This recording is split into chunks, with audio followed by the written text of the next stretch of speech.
नमस्कार दर्शकों, नई सरकार के बनते ही पटना अनेक समस्याओं से ग्रसित हुआ है। छात्रा हत्याकांड, बेकारी की समस्या, फुटपाथ विक्रेताओं की समस्या। उसी संदर्भ में आज वामपंथी मोर्चा एफवा के द्वारा गांधी मैदान 10 नंबर गेट से आज एक विधानसभा मार्च निकाला जा रहा है। अन्य समस्याएं पर हम बात करते हैं इनके नेताओं से। एफवा और आयशा के द्वारा आज बिहार में हत्या, हिंसा, हम विधानसभा चल रहे हैं। आज मार्च कर रही हैं। आज हम लोग विधानसभा के सामने न्याय मार्च कर रहे हैं।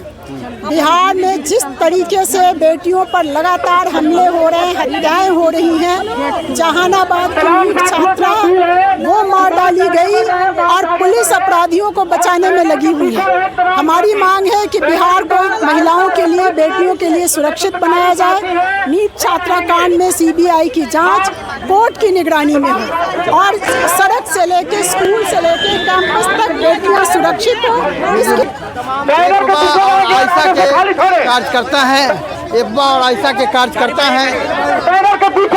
गांधी मैदान 10 नंबर गेट से निकलकर मौजा मजरूल हक पथ होते हुए डाक बंगला की ओर यह प्रदर्शन लगातार चलता रहा है। बीच में रोका भी गया मौजा के पास, लेकिन लगातार ये लोग चलते रहे हैं और डाक बंगला के पास बंद कर दिया गया है, बैरिकेडिंग डाला गया है और यहाँ से आगे जाना नहीं दिया, क्योंकि अभी विधानसभा का सत्र चल रहा है, बजट सत्र चल रहा है और यहाँ पूरे पैरामिलिट्री फोर्स टाइप के जवान, बिहार पुलिस की तैनाती कर दी गई है। किसी प्रकार से यहाँ से आगे जाने के लिए रास्ता नहीं दिया जा रहा है। प्रशासन पूरी तरह से मुस्तैद है। प्रशासन पूरी तरह से मुस्तैद है। बैरिकेडिंग तोड़ने का प्रयास किया जा रहा है। बैरिकेडिंग तोड़ने का प्रयास किया जा रहा है। प्रशासन के द्वारा रोका गया है। उस बैरिकेडिंग को तोड़ने का प्रयास किया गया है, लेकिन अभी प्रशासन दुरुस्त है। प्रशासन पूरी तैयारी में है। काफ़ी संख्या में सब जवानों को डाक बंगला चौराहा पर एफवा आयशा के मार्च को रोका गया है। प्रशासन पूरी तरह से मुस्तैद है। महिला बटालियन की प्रतिनियुक्ति की गई है और बिहार पुलिस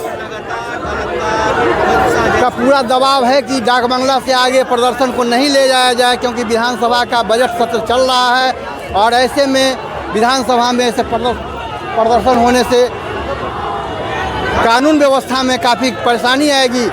इसी को देखते हुए डाक बंगला पर ही प्रतिरोध मार्च को रोका जा रहा है। यह मामला है पूरे बिहार में पिछले दिनों लड़कियों के साथ जो भी दुष्कर्म हुआ है, पटना के 2 छात्रावास का मामला हो, गायत्री हत्याकांड हो, या फिर बक्सर में 6 साल की बच्ची के साथ जो हैवानियत किया गया है, और अनेक भ्रष्टाचार और बेकारी के मुद्दों को लेकर के भी राजग सरकार को घेरने का प्रयास। जब से नई सरकार बनी है, ये सम्राट चौधरी और भाजपा की सरकार में महिलाएं असुरक्षित है। बिल्कुल हम चाहते हैं कि मुख्यमंत्री आए यहाँ पे, हम लोगों से बात करें। वो किस महिला सशक्तिकरण की बात कर रही है जब पटना में महिलाएं के साथ दुर्व्यवहार हो रहा है, दिन प्रहार लड़कियां सुरक्षित नहीं रह रही है। जिंदाबाद जिंदाबाद, बसपा जदयू मुर्दाबाद मुर्दाबाद मुर्दाबाद, बिहार की महिलाएं जिंदाबाद मुर्दाबाद। देख रहे हैं कि बिहार में महिलाएं कितनी असुरक्षित है। हम छात्रा है, हमें क्लासरूम में होना चाहिए था, हम यहाँ है। ये सरकार की असफलता है। हम देख रहे हैं कि लगातार रेप केसेस बढ़ रहे हैं बिहार में। जो हॉस्टल्स में पढ़ने वाली छात्राएं हैं, नीट की छात्रा के साथ हुआ, जो जहानाबाद की समूह होगा का केस था, परफेक्ट हॉस्टल से केस आया और लगातार केसेस बढ़ते जा रहे हैं। मधेपुरा हो, औरंगाबाद हो, पटना हो, जहानाबाद हो, हर जगह एक ही हाल है। न्याय की मांग की जा रही है। न्याय की मांग की जा रही है। पिछले बार भी हमने आंदोलन किया, न्याय मार्च किया, सीबीआई जांच हुआ, लेकिन उसके बाद भी रेपिस्ट सामने नहीं आ रहा है। अभी तो यहाँ रोक दिया गया है, लेकिन सरकार का कोई प्रतिनिधिमंडल न्याय की मांग के लिए तैयार नहीं है। सीबीआई भी मामले को ली नहीं है।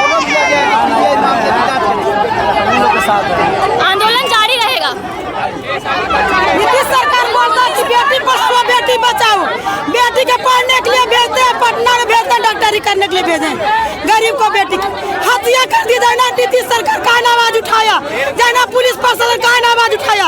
हम लोग उतरे रोड पर आवाज उठाने के लिए, तो पुलिस प्रशासन नीतीश सरकार रोक लगा। हम नहीं छोड़ेंगे, बेटी के न्याय देना होगा।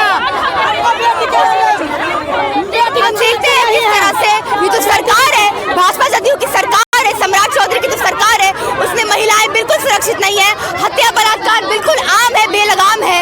हम देखते हैं कि आयशा और अब्बा के बैनर तले पूरे बिहार में एक पद यात्रा चल रही थी, इस सरकार की चुप्पी तोड़ने के लिए, इस गूंगी बैठी सरकार से जवाब मांगने के लिए। और तभी दरभंगा और मधेपुरा से 2 नए केस आते हैं। एक 6 साल की माइनर बच्ची का रेप कर दिया जाता है, एक और प्राइवेट हॉस्टल में इंजीनियरिंग की स्टूडेंट का रेप कर दिया जाता है। तो ये जो सरकार है, जो अब हमारे लगातार पहलकदमी के बाद नीट छात्रा को न्याय देने की बात करती है, उसकी सरकार में, उसकी सत्ता में 2 और बच्चियों के साथ ऐसा हो गया।